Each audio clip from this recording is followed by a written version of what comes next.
Assalamualaikum dan semua. Hari ini saya nak kongsikan satu kejadian yang tular. Sebuah kereta mewah Toyota Supra yang terjatuh ke dalam longkang besar. Tapi yang paling mengejutkan, pemandu dan penumpang di lapangan tidak cedera. Alhamdulillah. Tapi ini bukan sekadar cerita kemalangan.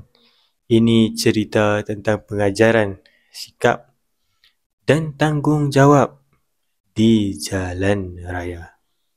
Okey, mari kita tengok cerita kejadian bagaimana dia berlaku.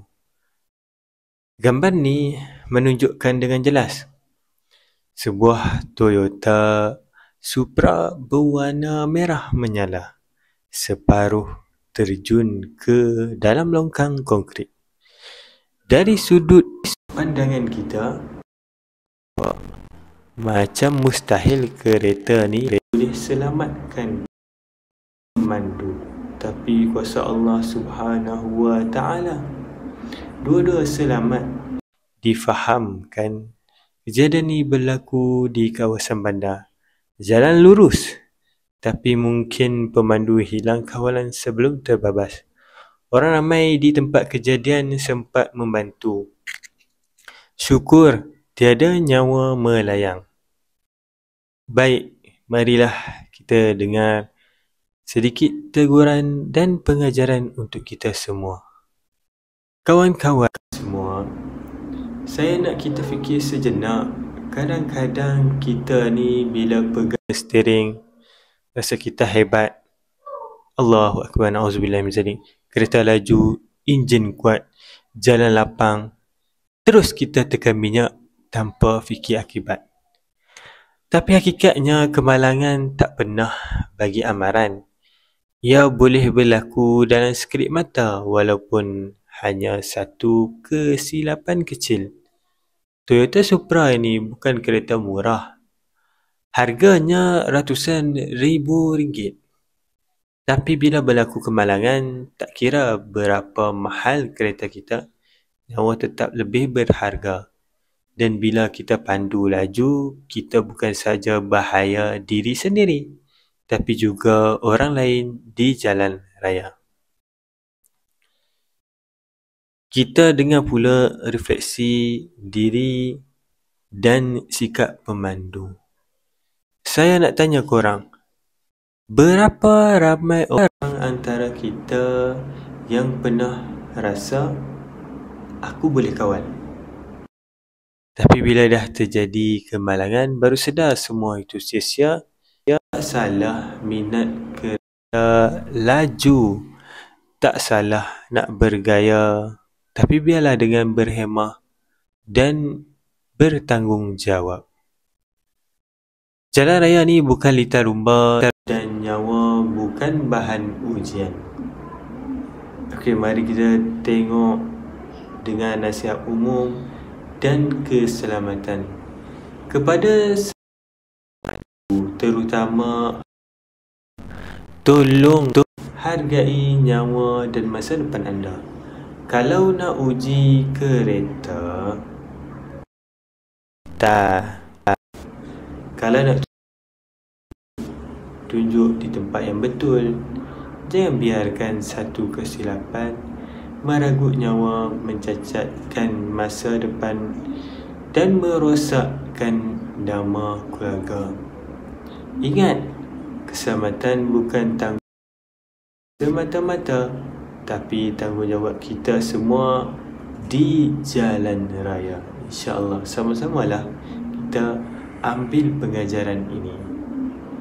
Dan kita kena sedar bahawa bila kita memandu, kita kena fikir juga orang lain. Jangan nak fikir diri kita sahaja. Saya harap video ini dapat muka mata kita semua.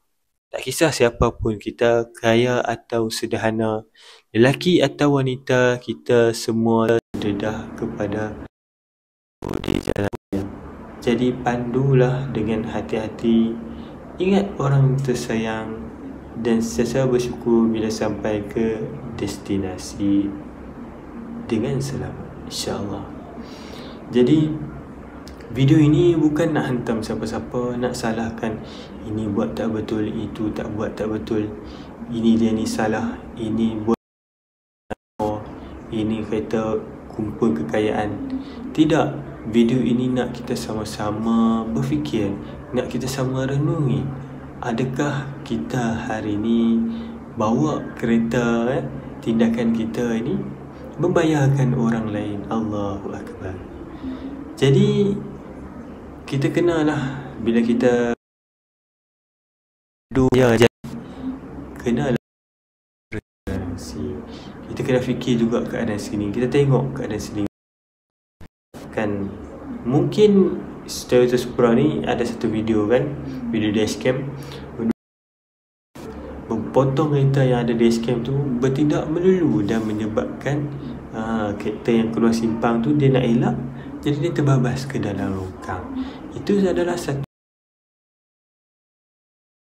kereta ni tergopoh-gapoh kan, kita kalut sangat nak kejar masa ke, nak kita ni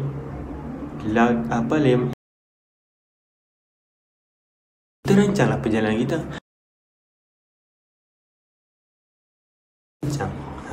Kita kena dah buatlah plan tu yang sebenar. Janganlah kita nak sampai awal dah tahu dah kita sanggup pentingkan diri, kita bahayakan orang lain pula. Bermanfaat untuk kita semua. Korang janganlah lupa like, share video ini supaya ramai lagi dapat nasihat dan dalam apa yang berlaku ini, dan dijadikan sebagai iktibar untuk kita semua. Dan jangan channel ni. Terima kasih kerana menonton sehingga habis. Semoga kita semua dijaga oleh Allah Subhanahu. Assalamualaikum warahmatullahi wabarakatuh, dan jumpa lagi dalam video seterusnya, insya-Allah.